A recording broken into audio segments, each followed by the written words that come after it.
أشكر أستاذي وزميلي الدكتور عبد النور الذي أتاح لي هذه الفرصة لأعلن كل خطاياي أمامكم وعلى الملأ لعلي أتطهر منها. نعم، أنا مثال للمحامي الفاسد، بل أكثر فسادا مما يتصوره أستاذي.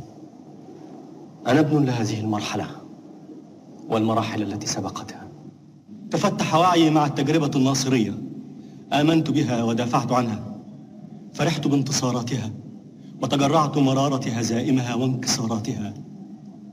هنت عندما هان كل شيء وسقطت كما سقط الجميع في بئر سحيق من اللامبالاة والإحساس بالعجز وقلة الحيلة.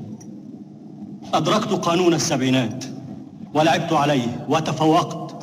تاجرت في كل شيء، في القانون والأخلاق والشرف. أنا لا أنكر شيئا ومستعد للحساب وتحمل المسؤولية، بل أكثر من ذلك أعترف أمامكم بأنني دخلت هذه القضية طامعا في مبلغ تعويض ضخم. لكني اصطدمت بحالة خاصة شديدة الخصوصية جعلتني أراجع نفسي، أراجع موقفي كله، أراجع حياتي وحياتنا. اصطدمت بالمستقبل. نعم، صبي من الذين حكم عليهم أن يكونوا ضمن ركاب أتوبيس الموت.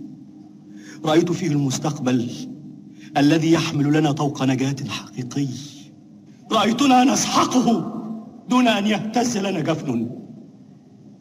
نقتله ونحن متصورون أن هذه هي طبائع الأمور، فكان لابد لي أن أقف وأصرخ إن هذه جريمة كبرى، لابد أن يحاسب من تسبب فيها.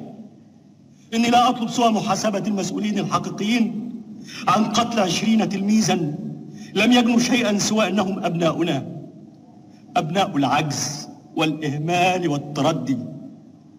كلنا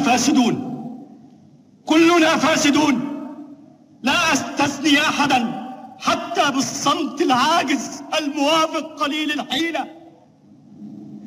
سيد الرئيس، كل ما أطالب به أن نصلي جميعا صلاة واحدة لإله واحد، إله العدل الواحد الأحد القهار. لست صاحب مصلحة خاصة، وليس لدي سابق معرفة بشخوص الذين أطلب مساءلتهم، ولكن لدي علاقة ومصلحة في هذا البلد. لدي مستقبل هنا أريد أن أحميه. أنا لا أدين أحدا بشكل مسبق، ولكني أطالب المسؤولين الحقيقيين عن هذه الكارثة بالمسؤول أمام عدالتكم لسؤالهم واستجوابهم. فهل هذا كثير؟ أليسوا بشرا خطائين مثلنا؟ أليسوا قابلين للحساب وللعقاب مثل باقي البشر؟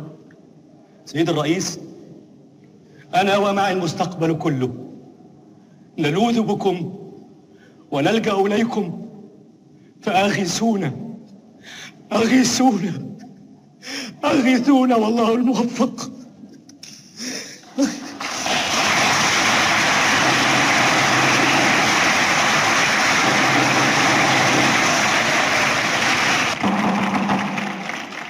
الحكم بعد المداولة.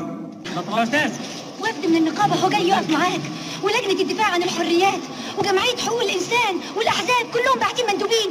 ناس كتير وراك يا مصطفى. وانتي؟ أنا كمان معاك، ما تخافش يا مصطفى، مش هتبقى لوحدك. المعركة طويلة ولسه قدامها كتير.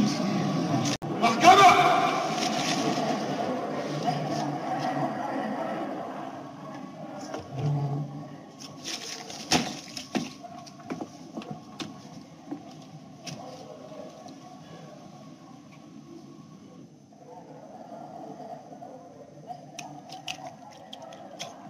تؤجل الدعوة لجلسة 12 فبراير لحين استدعاء كل من السادة وزير التربية والتعليم بصفته وشخصه، ووزير النقل والمواصلات بصفته وشخصه، ورئيس هيئة سكك حديد مصر بصفته وشخصه، ومثولهم أمام هيئة المحكمة لسماع أقوالهم فيما نسب إليهم في القضية موضوع الدعوة. رفعت الجلسة.